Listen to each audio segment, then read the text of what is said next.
Eu coloquei aqui, em vez de ser no final, no início, que nós temos, assim, agradecimento por estudar, pelo estudo da Torá, né, que é o nosso livro básico. Então, você faz para a gente, por favor, Realmente uma coisa totalmente universal, entende?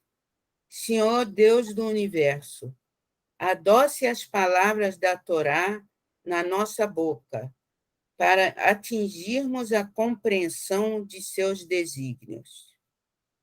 Amém.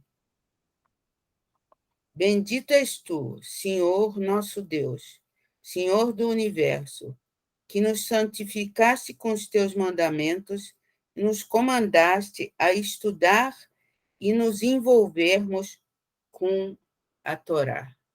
Amém. As duas coisas, uma ligada à outra, é o estudo que nos leva a levar a nossa vida. Eu saí de repente, mas já voltei. Levar a nossa vida a nos guiarmos pelos ensinamentos do judaísmo. Ok? Eu estou vendo que são poucas pessoas, né? Eu estou vendo certo? São umas 6, 8 pessoas só? São 11 pessoas online, mas fica gravado no canal, e aí depois é que as visualizações vão acontecendo, entendeu? Tá bom, tá bom. Essa luz aí no alto está atrapalhando? Aqui na minha imagem? Tá bom, Janete, pode seguir, tá ótimo. A luz aí no alto está atrapalhando? Não, Janete, não está não, pode seguir. Então, vamos ver aqui, para seguir um itinerário.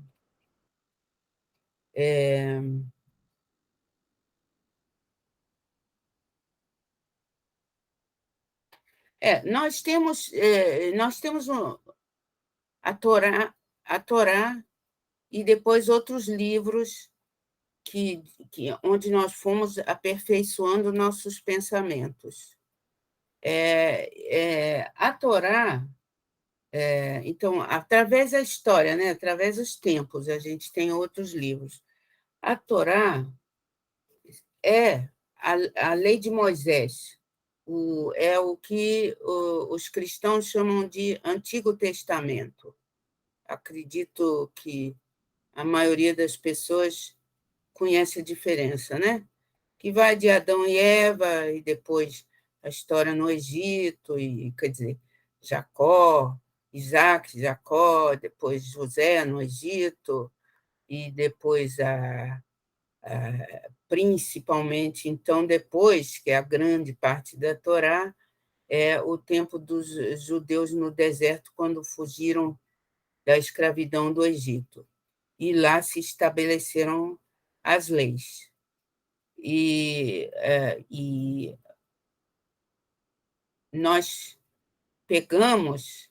nós estudamos e fomos desenvolvendo essas leis desde as primeiras histórias, né? desde a criação, passando por a história do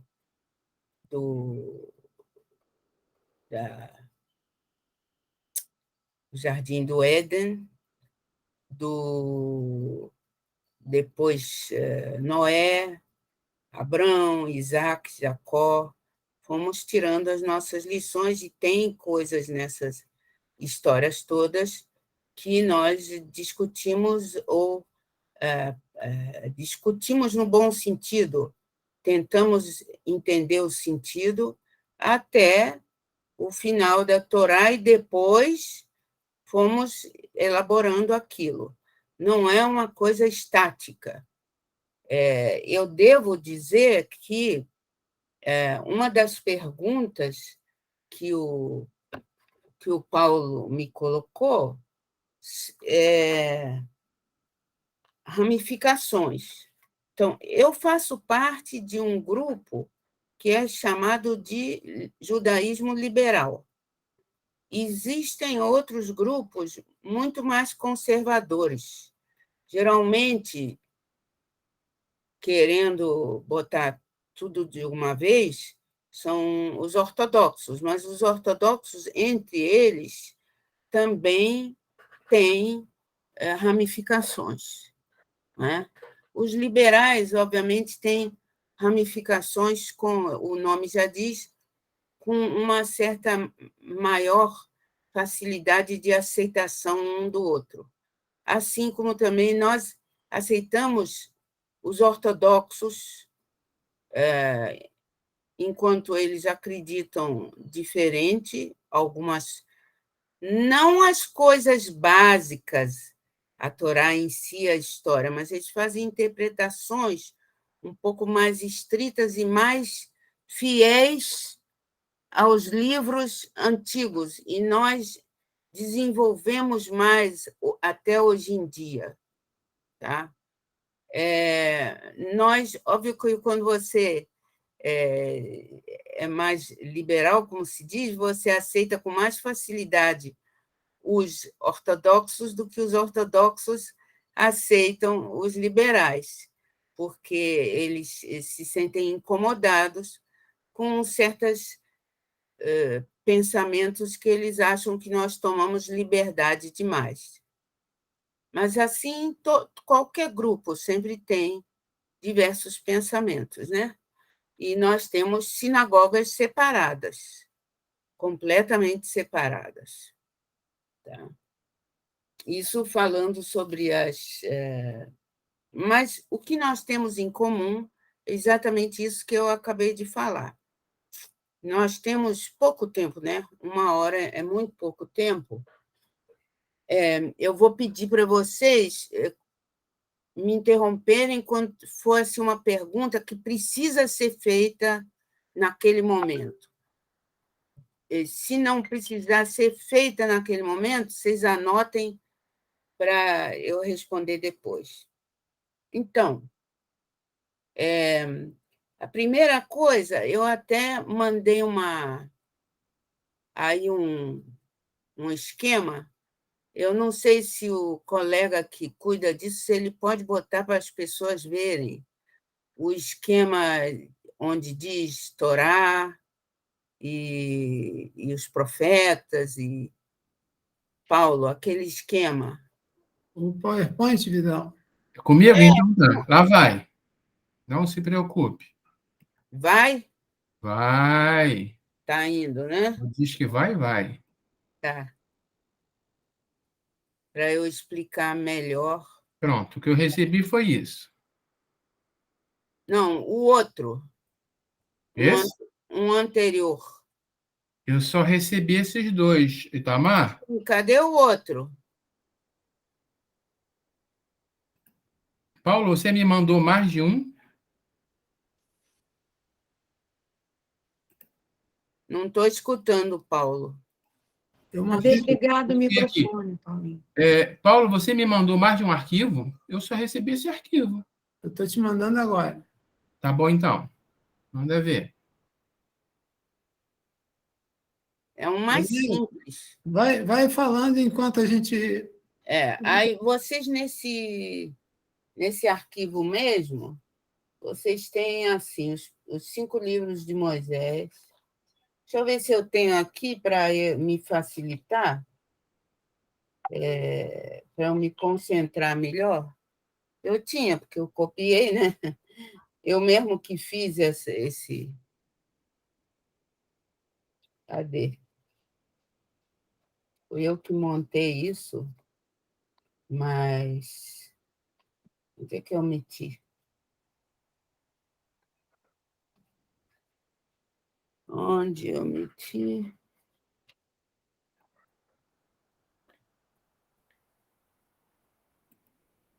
Vou ver uma coisa aqui. Eu sou um tanto caótica. Eu aqui acho que só tenho as coisas que eu não mandei. O que eu botei? Janete, você vai falar dos 5 livros da Torá, é isso? Não, mas eu queria... Esse esquema é importante para vocês. O Paulo não é o mesmo, não? Você não está mandando o mesmo? Mas tem 2 Tem imagens. um que é assim, uma espécie de um esquema, em português mesmo, onde aparecem os nomes dos profetas e tudo. Mandei isso para o Paulo. É o que eu te mandei, Vidal. Não, o que você me mandou é outro em hebraico. Está em hebraico. Não, Está mas dizendo em português. o outro é em português. Você mandou o mesmo. Foi isso que o Itamar me passou. O Itamar está no circuito? Mas eu devia estar com o meu aqui. Um momentinho.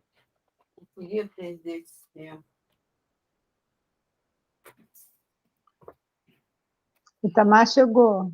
Mas é melhor eu falar... Paulo, confirmei exatamente igual ao anterior. Sim, tudo bem.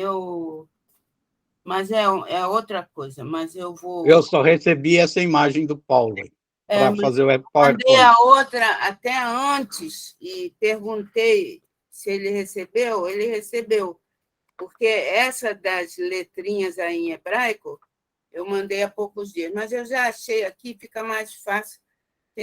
Depois eu mando para vocês de novo. Será que ela consegue apresentar? Não. Eu não consigo em papel? no PowerPoint nada. Eu sou 0, abaixo de 0. Olha só, nunca funciona. Nós temos na Torá, a Torá propriamente dito, tem 5 livros, né? Gênesis, Êxodo, Levítico, Números, Deuteronômio. E esses livros são cheios de histórias e leis. Não vou falar aqui, começar a falar disso, porque só isso cobre muito mais do que 1 hora, por mais que a gente resuma. Mas eu vou dar um exemplo para vocês. A história da circuncisão, eu não sei quanto vocês estão familiarizados, mas não vou nem poder contar a história. É de Abrão.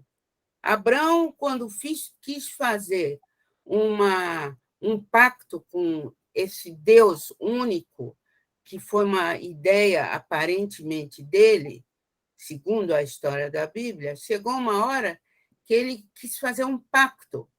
Mas nós estamos numa outra época, né? Numa época antiga, e o pacto que ele fez foi que ele fez a circuncisão nele.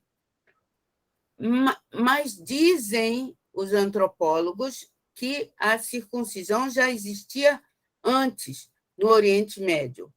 Ele fez como uma marca no corpo dele que ele ia obedecer a esse Deus único e que não aparecia.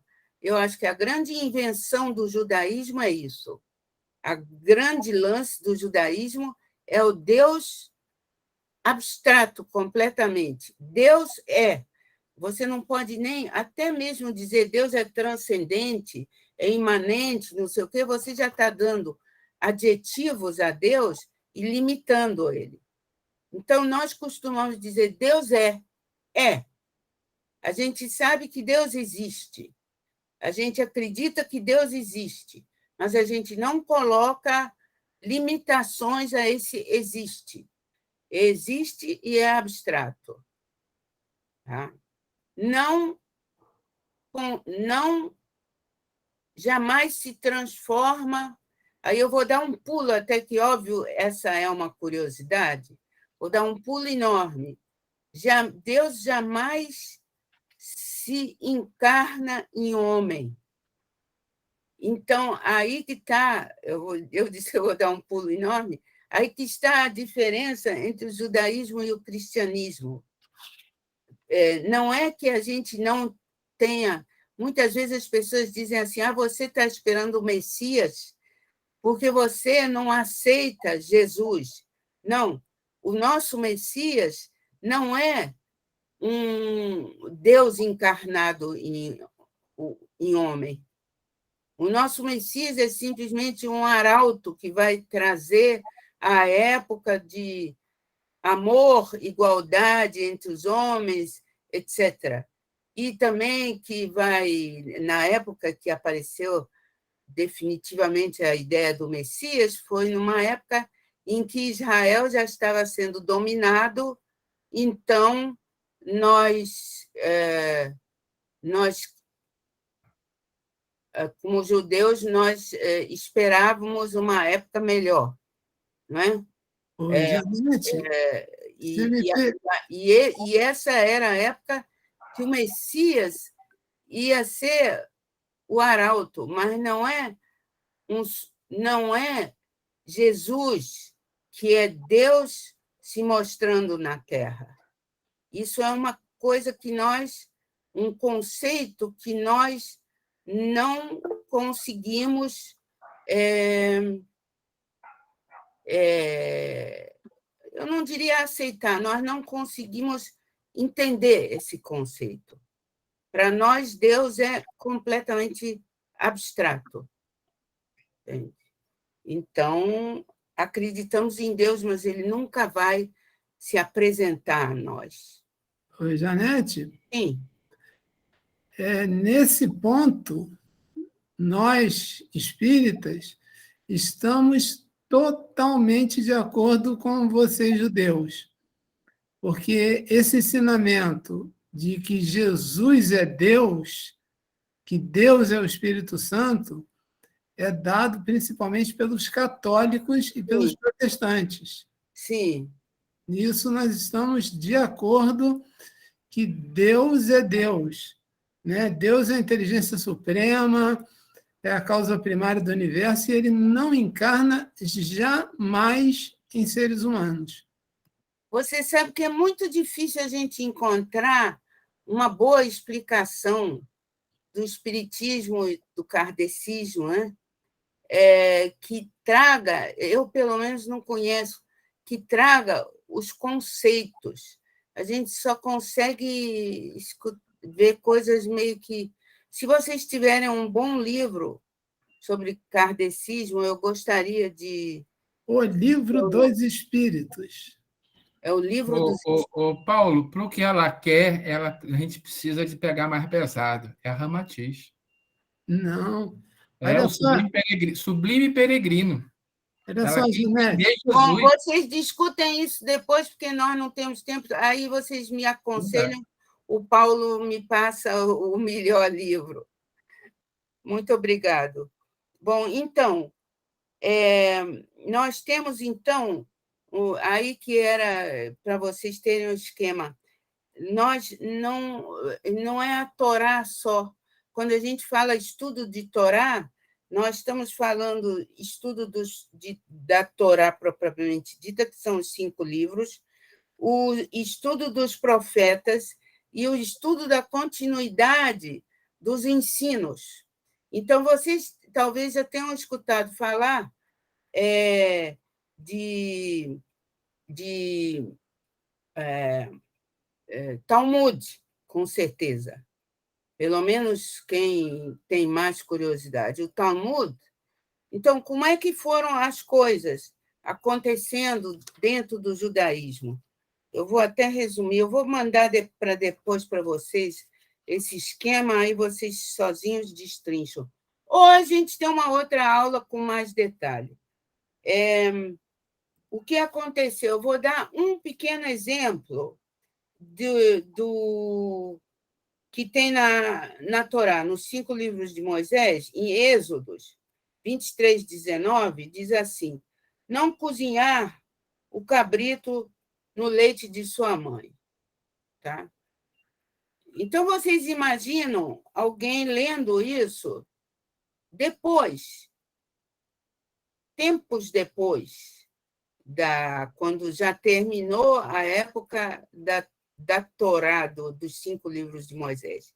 Aí um pai, duas pessoas discutindo, digamos. Diz, que quer dizer isso? Não cozinhar o cabrito no leite da sua mãe. Realmente seria uma coisa muito...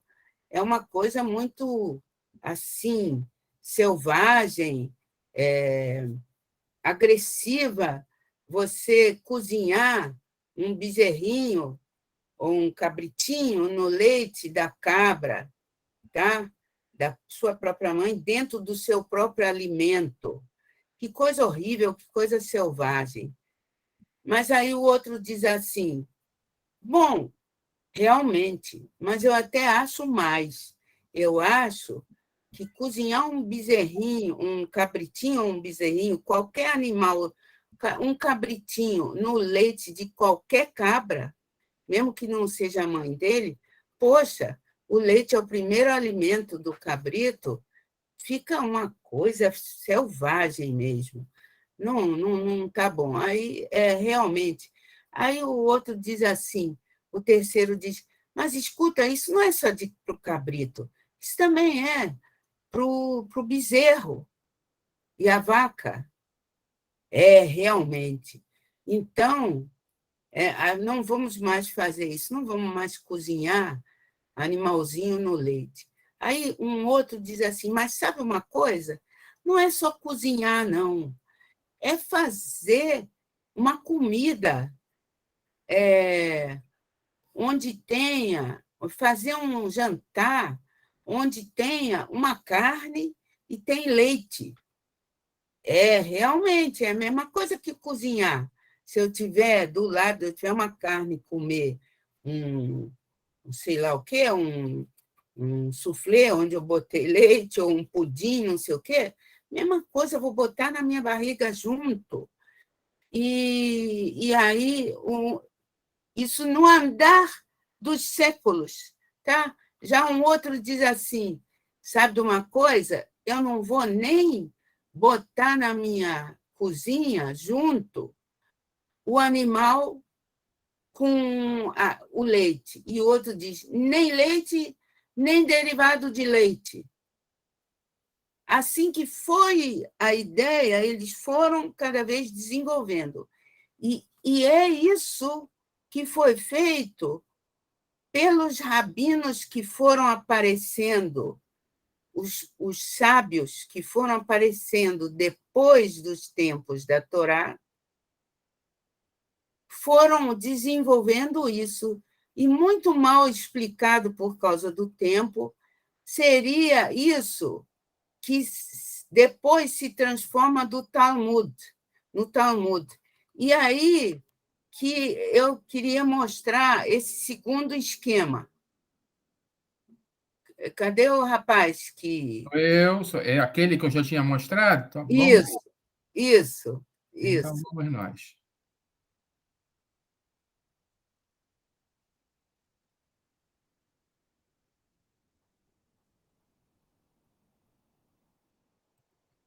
Pronto. Isso? Estou esperando. Isso. Isso é só uma... Aliás, eu mandei mais uma parte disso, mas só está bom. Vocês estão vendo esse quadrinho no meio? Né? Esse separado assim, por um... Tem uma coisa nitidamente no meio, né? Tudo escrito em hebraico. Isso é a base principal do que algum rabino escreveu sobre esse assunto. Algum sábio, não precisa nem dizer rabino, um sábio, ao longo dos séculos. E aí, isso tudo antes de Cristo, tá?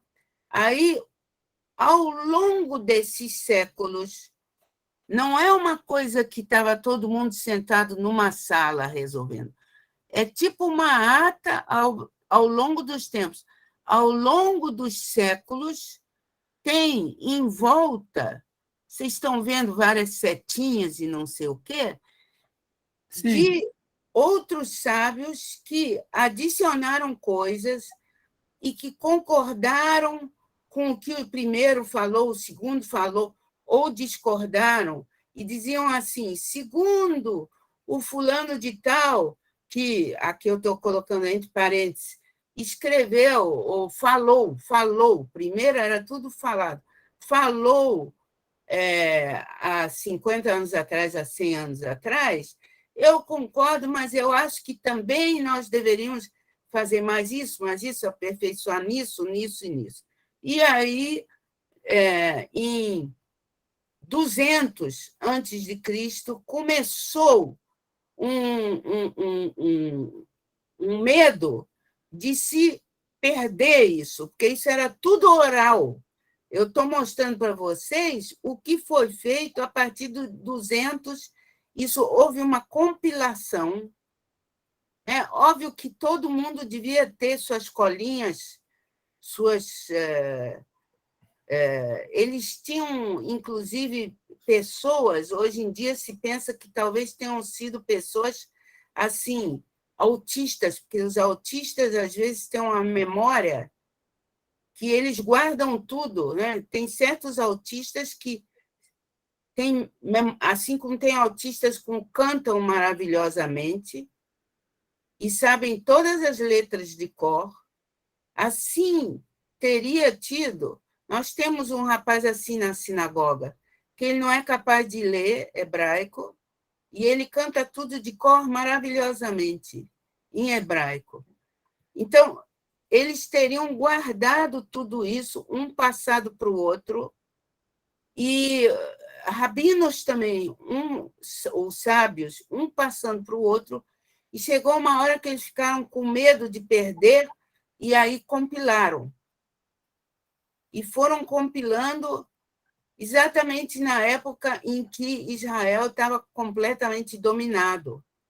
Antes de uma dispersão que eles já sabiam que ia acontecer, eles colocaram isso por escrito, e o por escrito depois ficou tão grande que eles começaram a fazer resumos, porque tirar daí, eu saber o que eu devo fazer é impossível, porque até eu tiver estudado tudo do que eu devo fazer hoje, já acabou, entende? Já era, passou 10 anos.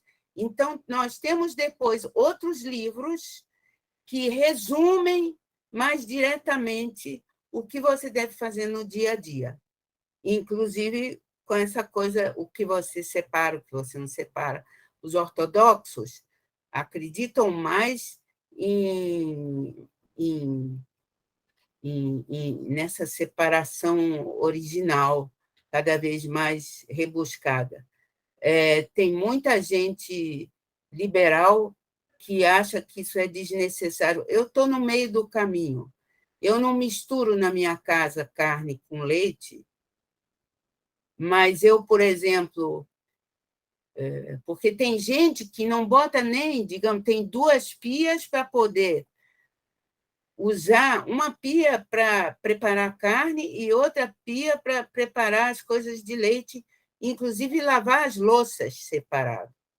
Eu não chego a isso. Eu tenho um grupo de louça e não me incomodo de comer carne hoje nessa louça e amanhã comer leite. Tá? Mas os ortodoxos não admitem isso. Dizem que eu estou fazendo uma brincadeira, que é tudo ou nada, compreende? Então, essas que são as diferenças. Eu penso, se eu botar a carne no meu prato, lavar bem o prato, e outro dia, ou outra hora, mais tarde, 4, 5 horas depois, ou 1 hora depois, eu comer uma coisa de leite naquele mesmo prato, eu não acho que eu estou fazendo alguma ligação entre a carne e o leite. Mas, como eles se ligam muito ao original, eles continuam fazendo isso, gente, separando total.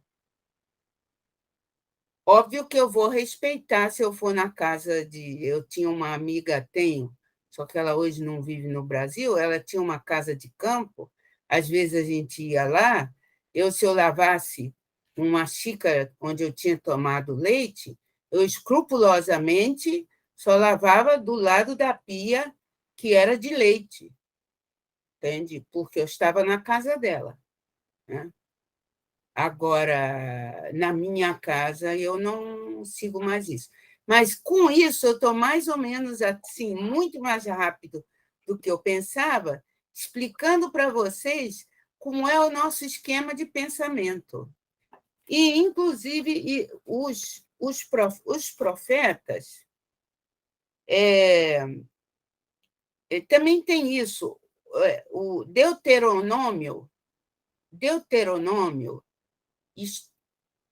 também, mais uma vez, os ortodoxos não acreditam nessa teoria. Como nós também acreditamos em estudos históricos, nós acreditamos que Deuteronômio foi na época do rei Josias, que foi mais ou menos século, acho que 9 antes de Cristo. Aí já esqueci, Josias, esqueci quando, mas é por aí. Que não existe, que só existiam esses primeiros 4 livros e não existia o Deuteronômio, e aí disse que encontraram no templo um livro. Então, a desconfiança histórica hoje, e esse livro, porque Deuteronômio, quem conhece sabe que ele não tem muita história, ele tem mais assim, leis, e recapitulação de leis, inclusive. Então, que isso teria sido uma recapitulação de leis para apresentar ao povo uma coisa mais enxuta de recapitulação de leis, e isso foi apresentado pelo rei Josias, que obrigou todo mundo a escutar nas feiras coletivas que havia nessa época. O rei Josias obrigou as pessoas a escutarem nas feiras os arautos falarem aquelas leis, que Deuteronômio, se vocês lerem, ele repete tudo que tem antes, mas com menos história e mais legislação, compreende? E isso foi muito importante, inclusive quem conhece história sabe que o reino, que chegou uma hora que o reino que Israel se dividiu em 2, reino de Israel grande e reino de Judá muito pequeno. Tudo isso é impossível a gente falar hoje. Eu sempre tenho mais planos do que eu vou falar do que eu posso. Então, a gente pode outro dia entrar mais nesses detalhes. Então, Janete, você me permite aqui ler... Aliás, rei Josias é bem depois, não é 900, é 600 e tanto, eu acho. Você me permite aqui ler sobre o livro de Deuteronômio? Sobre? Olha que você vai... Quantas linhas? 4. Tá, lê. Este livro é chamado de Deuteronômio, que significa segunda lei, porque repete e explica a lei dada no Monte Sinai. Contém 3 discursos de Moisés, encorajando os israelitas que já estavam para entrar na terra prometida, e a observarem sempre a lei. Os 4 últimos capítulos descrevem os últimos dias e a morte de Moisés no Monte Nebo, em Moabe, fronteira com a Palestina. Está correto? Correto, muito bom resumo. Então, exatamente por isso que os historiadores acham que isso foi uma coisa separada, ou escrita depois, ou mesmo, aí já é uma, digamos assim, uma heresia que os historiadores se permitem, que fizeram um resumo naquela época e apresentaram para o povo. Em todo caso, olha só a diferença do que aconteceu. O reino de Israel, que eram 10 tribos, foi dizimado pelos assírios antes deles terem Deuteronômio. O reino de Judá foi dizimado por Nabucodonosor em 586 antes de Cristo, mas eles já estavam familiarizados com Deuteronômio e levaram, por assim dizer, debaixo do braço para a Babilônia, esse livro que eles começaram, livro, não era livro que nem hoje, mas esses papéis que eles começaram a estudar, esses rolos, que eles começaram, então, a estudar lá. Como eles tinham essa coisa mais objetiva para estudar, eles não perderam o judaísmo, enquanto o reino de Israel todo se perdeu para o judaísmo, fora aqueles que sobraram no reino de Israel e acabaram se juntando ao reino de Judá, porque o exílio da Babilônia foi só de 50 ou um pouco mais anos, onde os judeus tinham a liberdade de ler o Deuteronômio, que Nabucodonosor nunca procurou apagar a religião dos outros, nem dos judeus, nem de ninguém. Então, quando eles voltaram para Judá, eles incrementaram isso mais.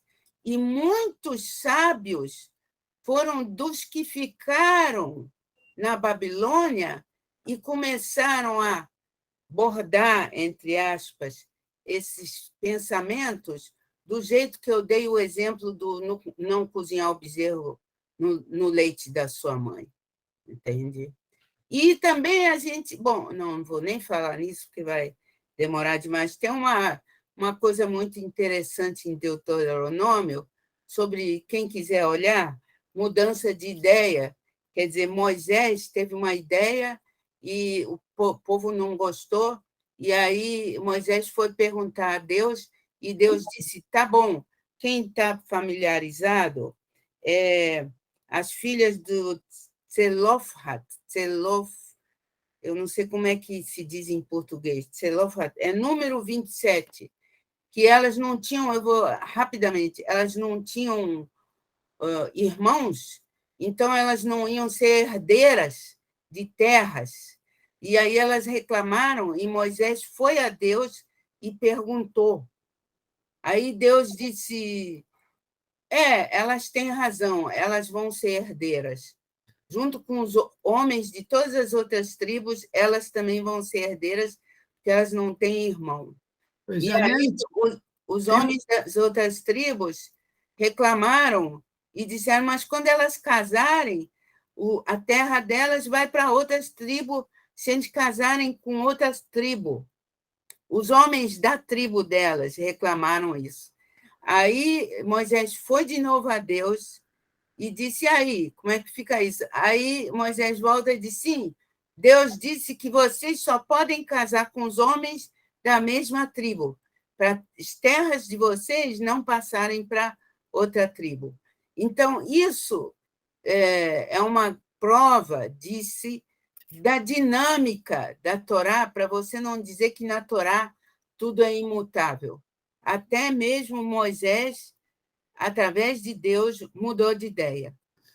Janete, tem uma pergunta da Agora, Deise. os ortodoxos, nesse caso, dizem, nós não... Olha só, já quase passou uma hora.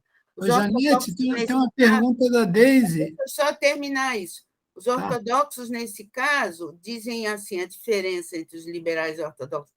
Não, nós ainda não compreendemos. Não é que Moisés mudou de ideia.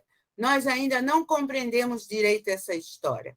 No dia do Messias, nós vamos compreender. Porque a Torá é imutável. Agora a pergunta.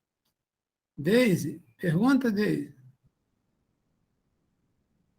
Pode apagar isso aí, o rapaz da... Pronto. Obrigado, obrigado. Oi, Deise. O reino de Judá é a Palestina hoje? Em parte, entende? Houve N modificações, porque ali havia problemas o tempo todo, né? E agora, mesmo naquela época, nem existia a palavra Palestina, e aquilo foi picotado e recortado e diminuído e aumentado não sei quantas vezes. Entende? Através da história toda, quando você vê mapas, se você vê mapas da história da antiguidade do Oriente Médio, dessa antiguidade mesmo, você vai ver alterações o tempo todo. Agora, a questão de Palestina, a palavra Palestina foi o seguinte, não era nem dos... Essa palavra não vem nem dos judeus, nem do que hoje são os palestinos. Havia os filisteus, que também tinham uma parte daquela terra. E os romanos, para apagar a presença dos judeus, de Judá, apagar a presença de Judá, trocaram aquilo para primeiro Jerusalém chamou-se Hélia Capitolina e aquele pedacinho de terra eles botaram o nome dos filisteus, porque os filisteus eram uma coisa do passado assim, difusa. Então, com isso, eles tiraram a personalidade da terra dos judeus. Compreende? É isso. Agora, entre parênteses, nós não podemos realmente entrar nessa questão de hoje em dia, porque isso é uma discussão infindável, mas só queria que vocês imaginassem, eu acho que muita gente não tem ideia do tamanho de Israel hoje. Israel é do tamanho de um dos nossos estados, quase do tamanho de dos nossos estados no Brasil. Para vocês saberem, tem 1.000 quilômetros quadrados menos do que Sergipe. E as pessoas, Sergipe, o estado de Sergipe é maior do que o estado de Israel. E as pessoas ficam falando em os judeus como grandes conquistadores e imperialistas. Entende? Eu acho que muita gente não faz ideia. Agora, tem 9 milhões de habitantes, sendo que 2 milhões de palestinos, que hoje é o outro lado, e 7 milhões de, quer dizer, árabes e palestinos. Árabes, palestinos, alguns muçulmanos e alguns cristãos, mas mais muçulmanos. E 7 milhões, não, nem bem 7 milhões de judeus. Para vocês terem uma ideia do que é o Estado de Israel e o que o Estado de Israel tem a dividir ainda. Imaginem o Estado de Sergipe, que tem outros, eu fui olhar, tem parece que 2 milhões de pessoas. Imaginem o Estado de Sergipe ainda ser picotado. Compreende? Só eu vou deixar nisso, porque essa pergunta é muito importante, mas ela é eu sei que ela leva às preocupações que nós todos hoje temos em relação ao Estado de Israel, com diversos pontos de vista. Janete, você poderia dar para a gente uma visão do que é a cabala judaica? Pouco. Eu vou dizer muito pouco sobre a cabala, porque realmente... Primeiro, antes de mais nada, nem tudo que vocês veem hoje sob o título de cabala é a cabala judaica. Hoje em dia, muita coisa esotérica e muita coisa, eu vou assim dizer até desfazendo um pouco abracadabra, é chamado de cabala, cada um se sente no direito de falar cabala e está longe da cabala judaica, que realmente é uma parte mais, como eu vou dizer, mais mística. Mas dentro do judaísmo, o misticismo ali é limitado. E o objetivo é você conseguir colocar as coisas com mais sentimentos e menos racionalidade. não só racionalidade, mas sentimentos, e descobrir o que a pessoa tem de melhor dentro dela, se tornar mais espiritualizado, compreende? Agora, é uma coisa que é um estudo separado e que os rabinos tem rabinos que usam muito mais. Por exemplo, vocês já devem ter escutado falar do Newton Bonder. Ele é muito mais envolvido com a cabala, mas uma cabala séria, do que o nosso rabino. O Newton Bonder tem uma tendência mais a conseguir extrair em palavras o espiritual. Entende? Agora, eu realmente não sou uma pessoa boa para explicar mais profundamente a cabala. Tem aquela coisa de vários níveis de entendimento e de níveis de profundidade de espiritualidade que é judaico. E tem até canções muito bonitas, geralmente canções mais melodias e palavras mais sentimentais que são ligadas à cabala. Mas eu não sou a pessoa apropriada para explicar, porque você precisa ser bem ligado a uma coisa para você explicar. Eu tenho até medo de ser desonesta ao explicar a cabala, porque realmente eu sou uma pessoa que tende muito para o racional, mais do que... Eu não vou dizer que... Eu não acho que a gente, sendo racional, a gente não é espiritual, mas, de alguma maneira, eu não tenho muita paciência para ir profundo lá. Paciência pela minha personalidade. E não sinto falta. Então, não vou poder dar. Vocês poderiam procurar alguém da cabala judaica, não é qualquer judeu que anda por aí fazendo cabala judaica, tem judeu que desvirtuou totalmente.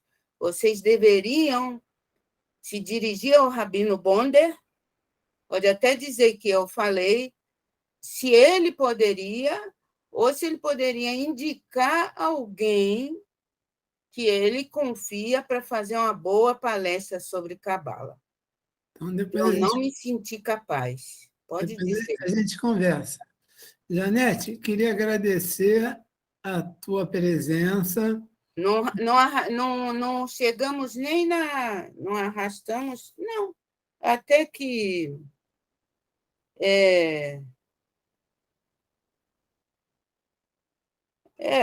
mas não falamos sobre a morte, sobre a alma, sobre a era messiânica, quase não falamos.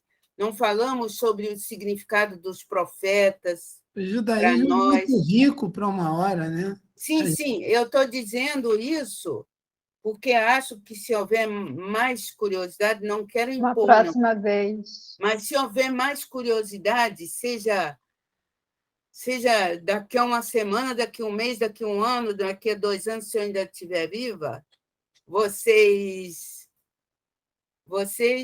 me chamam, ou chamam outra pessoa especificamente. Mas eu gosto muito dos profetas. Eu adoro os profetas. E acho eles muito, muito importantes para trazer o judaísmo ao que ele é hoje. A ética judaica, ele não falou da ética judaica, não falou de nada. Tá? Então, a gente faz um convite. Se você quiser continuar com a gente... Quando vocês quiserem. Mas eu acho que tinha que ser por subtema. Por exemplo, eu tinha muita curiosidade sobre a era messiânica. Como é que o judaísmo... Eu tenho alguns amigos judeus, eu entendo um pouquinho, quer dizer, entendo porque eles me falam. Mas eu queria que alguém falasse sobre a era, como é que o judaísmo vê a era messiânica, como é que eles esperam esse Messias como uma era messiânica, porque ele virá trazendo a era messiânica. Então, Quem fala Isaías. Exato, exato. Então, eu acho assim, que seria judaísmo e subtemas, para que a gente pudesse extrair tudo o que a gente gostaria. Mas muito No caso, obrigada. os profetas. Né? Apesar de que eu não sei se a gente teria uma aula inteira só para falar sobre a era messiânica, porque a era messiânica para nós é quase que assim, sabe? Uma luz no fundo do túnel que você procura chegar lá, é uma maneira de você se aperfeiçoar, mas não é em si uma coisa da qual a gente se ocupa muito. Eu comparo a sua era messiânica com o nosso mundo de regeneração que a gente espera, depois com um pouquinho mais adiante, já seria um mundo feliz, entendeu? Eu faço essa comparação na minha cabeça, ok? Não estou dizendo que é. Não é Mas, por aí. para o meu entendimento, quando eu ouvi falar do Messias e junto com ele viria a era messiânica, e eu, para entender o que era essa era messiânica, eu tive que fazer essa associação. Então, tem muita coisa que a gente... Judaísmo mais isso e aquilo, judaísmo mais isso e aquilo. Seriam temas, subtemas, aí sim a gente teria tempo, acho que, para você falar e para a gente tirar dúvida. Eu tive várias horas, vários momentos aqui de querer perguntar, mas eu não quis te interromper. Mas muito obrigada, viu, Janete? Talvez, eu acho, a gente pode fazer isso junto, profetas e era messiânica, que quem carregou através de séculos e séculos a ideia messiânica para chegar a ser formulada foram os profetas. Oi, Janete. Então, o convite que eu queria fazer é para você permanecer conosco aí. Com todo prazer. A gente vai fazer o estudo do Livro dos Espíritos, para você conhecer um pouco melhor. Ah, sim. E me diz aí um livro, porque realmente eu, sobre espiritismo, ainda procurei, mas você não acha nada. Assim, eu não gosto desses resuminhos de 5 minutos.